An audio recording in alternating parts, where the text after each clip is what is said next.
Today I'm going to show you how I installed my BAK Flip G2 bed cover on my GMC Sierra. Chevy Silverado is the same, 15 to 18 1500 and 15 to 19 2500. And let's be realistic, they're probably still the same even after that. Super easy to install. If you don't like reading directions, you can watch a video instead. And I don't like reading directions, so I don't blame you.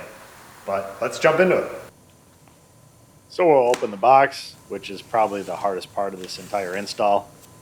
Who am I kidding? Paying for it was honestly the hardest part.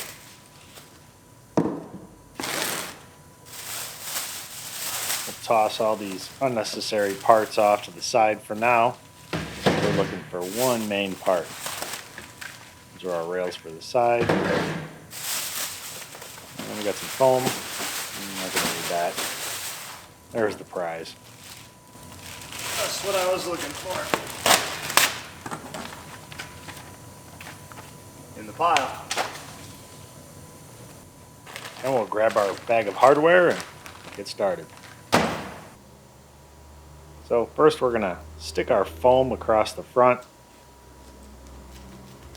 Just two-sided tape down there. I don't know that it really does much, but the directions, if you read them, say to put it on there, so we're going to put it on. It does fit pretty tight. Cut off the excess. Now we'll put our side rails on. Slide them all the way up as far as we can go. And if you read the directions, they tell you to put these clamps towards the back, which is actually impossible on this truck because of the way that is designed for the stake pockets. So I just put them back as far as I could. Same thing with the front. Put it as far forward as I could.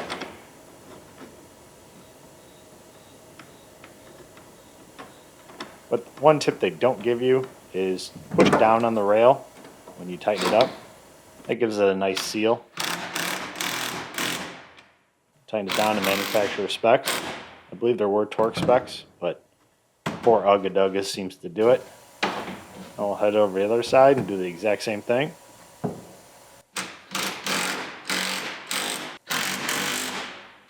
Those clamps do adjust for different bed rails, so make sure that you've got it in the right slot so that it fits tight on there. Now we're ready to install our bed cover. Just going to set it in place. Little flap goes in the front. Fold that down and position it where we want it.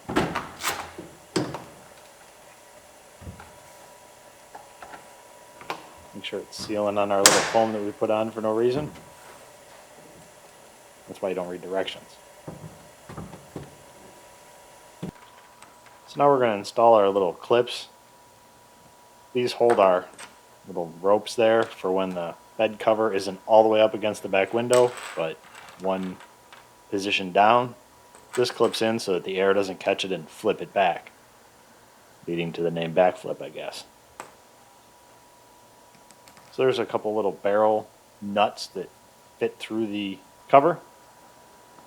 And we'll put the clip down and then we'll screw the Phillips screw into those. Tighten those down to manufacturer specs.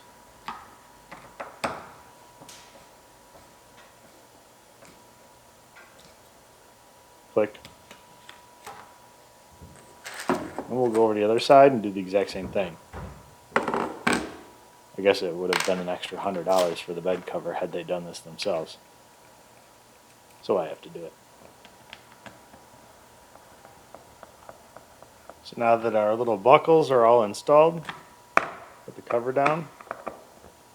We can install the bolts to hold the front panel down. There's some slots in the side rails these go down into. You gotta push them through the bed cover. There is a little piece of foam that goes underneath it, so you gotta kind of push it through that. Now we can reach underneath, push down on those little bolts that we put in there, and screw the little thumb screws on the bottom. They are adjustable, they move front and back in case you don't get the side rails perfectly centered.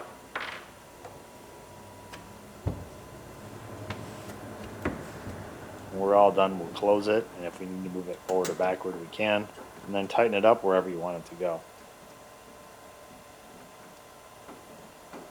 I just put the bed rails all the way forward, then I put the bed cover all the way forward, and so far, every time, it's always lined up. I haven't had to move more than once. Now we can put our rubber baby buggy bumper on there. This is for when the bed cover is folded up against the back of the cab. On this particular model, it hits right in the center of the back window. So we'll peel the two-sided tape off. This is the most permanent part of this entire install, so we've got to get it right.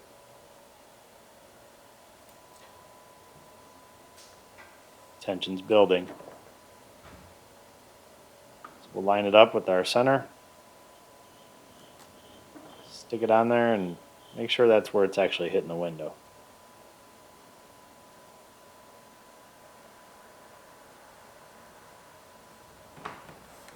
Make sure it's on there and it fits tight.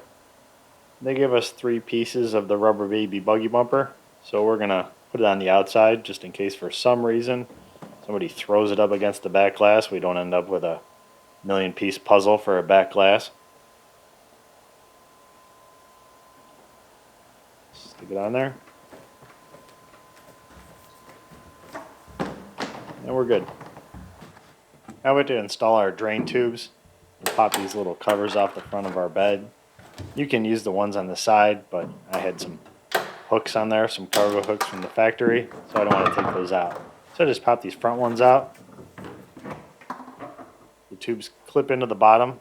This is all the water that collects in the rails. It'll run out here. And then just stuff the tubes through the little holes.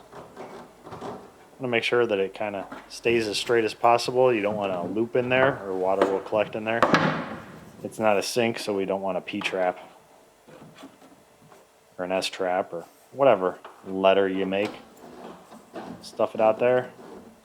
And they just dangle out there and drain the water between the cab and the bed. Now we're going to make sure that our rods hold our bed cover where they're supposed to hold it. Make sure they fit. This holds the bed cover up against the back of the cab when you're driving down the road, otherwise the wind would fold it back down for you. So you make sure that they both work. I recommend using both of them so you don't end up twisting the bed cover if you're driving down the road. Then we can fold our bed cover down. And when it's in this position, that's what those clips that we installed in the front are for. Keep it from unfolding from there. It covers up the last foot or so, but you can still see out the back window. So depending on what you're hauling, you might want to use the 2 different storing methods. If you need more bed space, you fold it up against the cab. If you're more interested in seeing out the back window and don't need as much bed space, you can put it in this position and you can still see out your back window. Now we'll fold it down, make sure it's all lined up, and if it is, we'll tighten up our thumb screws on the front. And it is, so we can make sure it works. Latches like it's supposed to. And there's our finished product.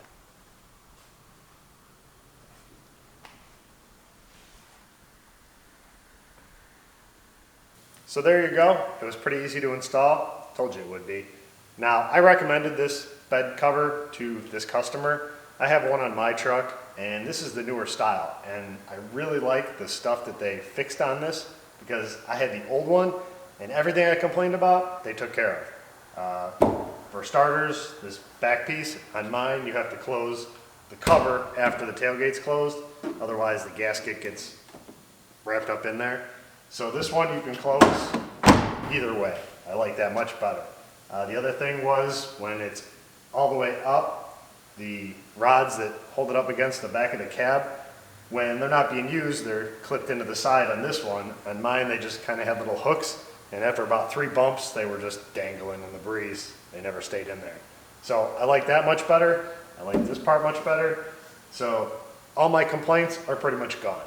They're not cheap, but I'm not sponsored by them. I think they're worth it.